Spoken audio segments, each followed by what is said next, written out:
Hello everyone, hope you're doing super duper good. I'm back with yet another temple episode from the Parashurama saga. I'm covering here the temples in Alleppey or Alleppey district of Kerala. This is the fifth district in the list, which hosts 8 temples from the 108 Shiva temples.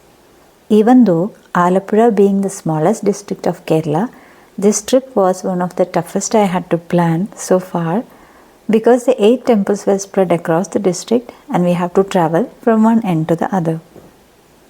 The temples I have covered during this journey were Kandiyoor Sri Mahadeva Temple, Panayannar, Thrikkuratti Mahadeva Temple, Parumala Valiya Panayannar Kavadevi Temple, Chengannur Mahadeva Temple, Velorvattom Sri Mahadeva Temple, Pattanakkadu Mahadeva Temple, Thrichattukulam Mahadeva Temple, Nalpathenneeswaram Sri Mahadeva Temple.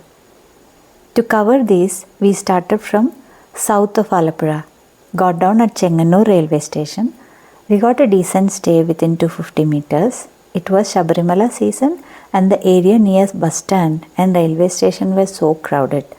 We requested the hotel to arrange an auto for us to cover the nearest temple in the list before lunch, which was Chengannur Mahadeva Temple. Lord Shiva and Parvati Devi are the main investitures of this temple. Differing from other temples, there are 2 main shrines in this temple. Lord Shiva facing east and Devi facing west. The main shrine is a conical copper plated one. Devi's main idol is made with an alloy of 5 metals, Panchaloham. The Shiva Lingam is covered with a gold plate bearing an image of Artha Narishwara, or the Shiva Shakti manifestation of Shiva. The temple was constructed in accordance with an architectural design evolved by famous Perinthachen. In the 18th century, the temple complex was damaged by fire and renovated later by Vangipura Tamburan, except the Kootambalam, that means the performance hall. This could not be restored to its original position as it had been designed and constructed by Perinthachen. The structure of Kootambalam, originally constructed by Perinthachen, was in such a manner that the shadow of the performer would not fall on the stage if all the lamps were lit on each of the posts of the Kootambalam. There is an interesting belief and festival in this temple which is considered as a symbol of fertility. This festival is connected with the menstruation ceremony, which is observed periodically in the temple. That is why this temple is also considered as Shakti Peedam. The place we stayed had restaurants nearby. After having some Kerala parota and curry, we chose to stay put in the room till evening to avoid sun. We had 3 more temples to cover that day. We took a bus to Mavelikara and took an auto to Kandiyoor Sri Mahadeva Temple. This is situated on the banks of Achankoil river.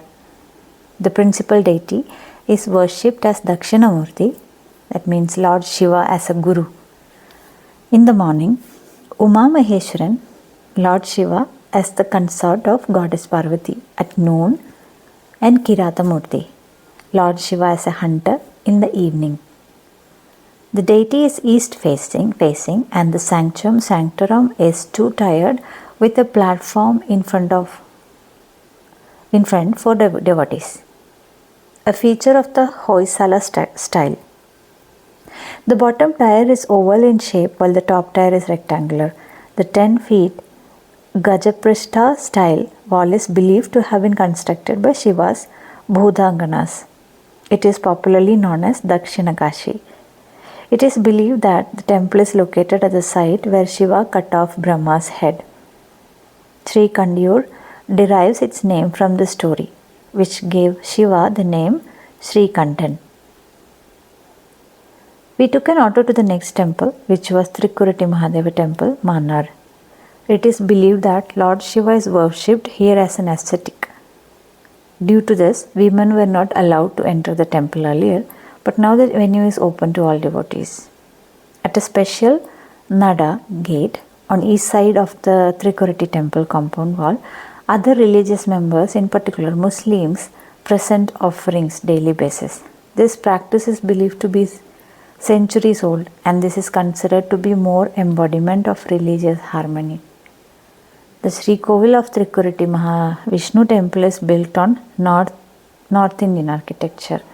There is a Mahavilvam tree with its unique shaped leaves near the temple pond at the northeastern corner. It is believed that circumambulate, that means walking all the way around, one round of this tree is equivalent to 3 rounds of Mount Kailas.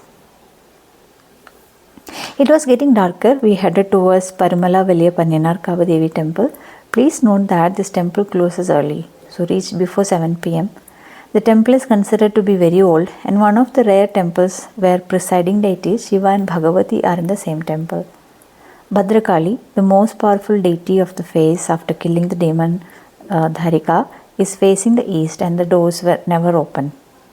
The pujaris perform prayers by sitting on the right side of Meru Chakram. An important story is that of Yakshi who escaped from Kadamattathukathanar, a Christian priest who was a Mantrigan.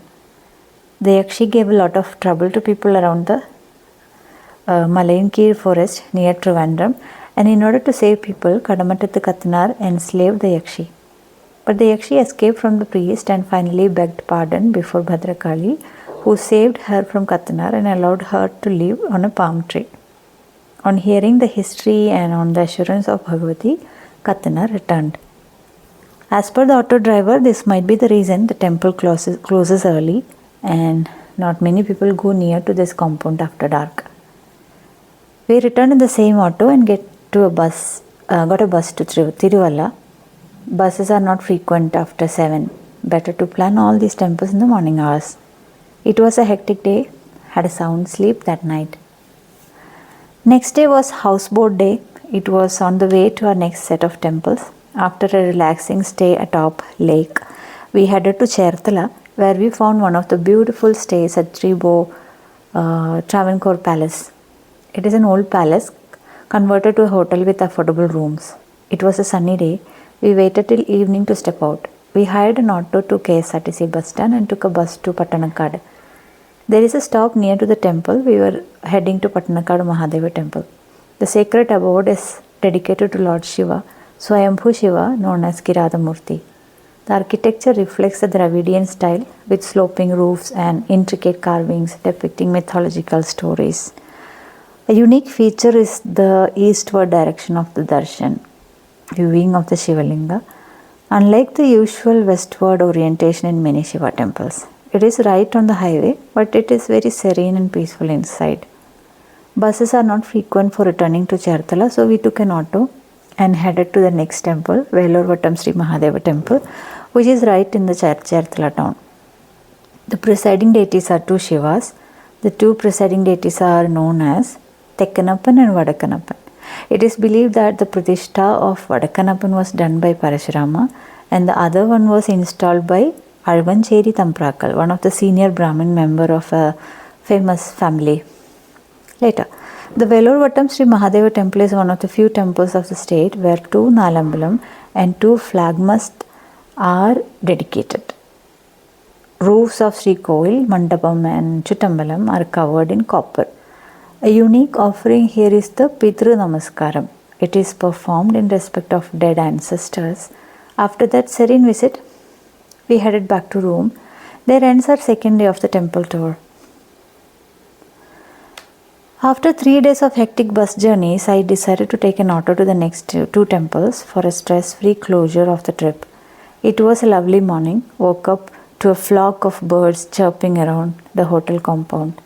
Stay in that old palace was a different feeling altogether.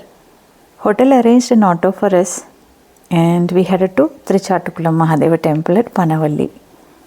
The place is 21 km away from Cherthala and 4.5 kilometers away from Arukuti.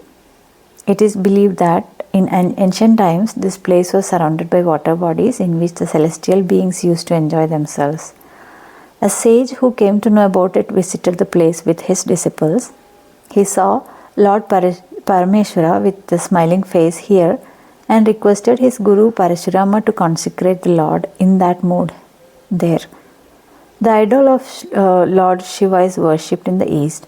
The temple is built in Kerala Dravidian style. Lord Thrichattukulam is locally known as Vaduthaleshan. The temple is well maintained. We took a peaceful walk around the temple and took the same auto to the next temple. Nalpathenneeswaram Sri Mahadeva Temple was our next destination. Nalpathenneeswaram Sri Mahadeva Temple, exhibiting the architectural magnificence of the ancient period, is dedicated to Lord Shiva in Kirata Bhava. Kirata Bhava represents Lord Shiva in a fierce and hunter-like manifestation. Devotees believe that worshipping Lord Shiva in this form brings courage, protection and blessings. The presiding deity of the temple is referred to as Nalpathenneeswaram.